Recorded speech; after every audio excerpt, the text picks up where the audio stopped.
Spatial aspects of pre-Renaissance painting. Pre-Renaissance paintings were marked by two-dimensional perspective, simple temporal line structure, and a lack of spatial awareness in the paintings. Sasetta.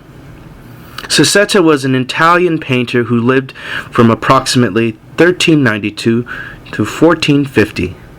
Sasetta's real name was Stefano de Giovanni, and he was one of the most famous examples of Sienese Renaissance painting. Sasetta's work was representative of the transitional period from Gothic to Renaissance art due to his innovative use of both Gothic and modern Florence aspects in art. Some of his most famous works include the Arte della Lana altarpiece, the Madonna of the Snow altarpiece for the Siena Cathedral, and a Miracle of the Eucharist. Examples include these. Giotto. Giotto di Bondone, better known as Giotto, lived from approximately 1266 to 1337 AD.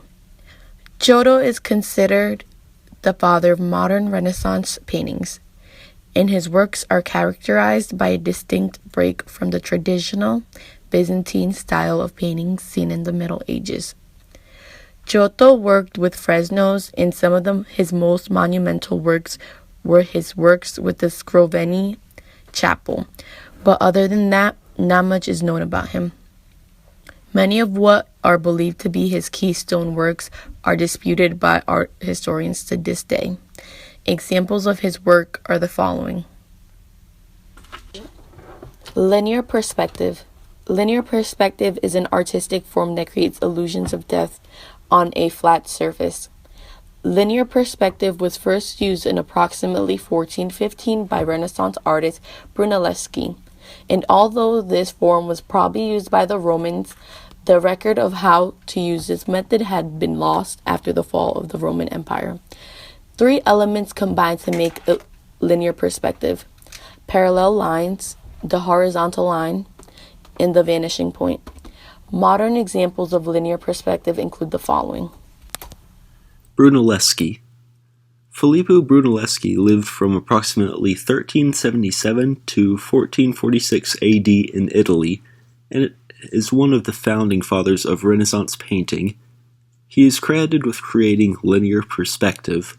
His paintings also had an effect on scientific thought, although this is not the main reason for his paintings. Brunelleschi also worked as an architect, and he designed the Ospedale degli Innocenti, a Renaissance-era hospital known for its sweeping arches. Brunelleschi also designed the Florence Cathedral, Santa Maria del Fiore Dome.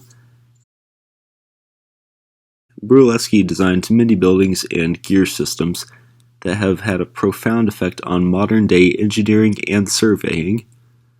Examples of his work. Gilberti. Lorenzo Gilberti was an early Renaissance artist in Florence, Italy, who created the bronze doors of the baptistry in Florence, and was monumental in establishing new goldsmithing techniques. The door of the baptistry would take Gilberti 21 years to complete, and would be made of 26 panels, 20 of which depict the life of Christ, and 8 of which depict the Old Testament stories.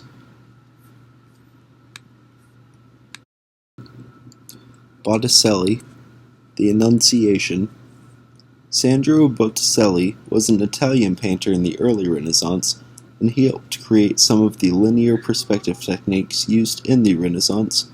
The Annunciation is one of his most famous works, and it was created in 1489 and uses egg tempera as a binding agent. There is not very much in this painting that can be open to interpretation. That's probably why it was an altarpiece. If you actually view the work in person, if you see the frame it is in, there is a little bit more to enlighten the viewer, but other than that, there is very little that can be left up to interpretation. And There was a lack of architectural detail and a lack of linear detail in this painting, mainly due to the fact that it was written in the early Renaissance, but if you especially look at the window behind Gabriel, you do see the beginnings of what would become linear perspective in the painting.